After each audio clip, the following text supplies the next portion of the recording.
Global market में अगर आप $20 से कम वैल्यू का प्रोडक्ट सेल कर रहे हैं या अमेजोन इंडिया में सेल करते हैं एंड ₹500 से कम का प्रोडक्ट आप सेल कर रहे हैं, तो दोनों ही केसेस में आपको लॉस हो रहा होगा। 90% सेलर्स को लॉस होता है अगर आप कम वैल्यू के प्रोडक्ट सेल करते हैं।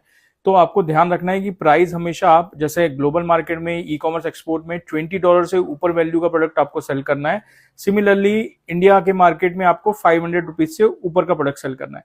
अगर आप 500 से कम का वैल्यू का प्रोडक्ट भी सेल कर रहे हैं तो आपको ध्यान रखना है प्रॉफिट मार्जिन जब आप कैलकुलेट करें तो आपको एक फिक्स प्राइस रखना है, ना कि परसेंटेज प्रॉफिट पे काम करना है। जैसे फॉर एग्जांपल आपने ₹75 का फिक्स प्रॉफिट रखा या ₹100 का रखा कि इतना प्रॉफिट तो होना ही चाहिए अगर मैं प्रोडक्ट सेल करता हूं।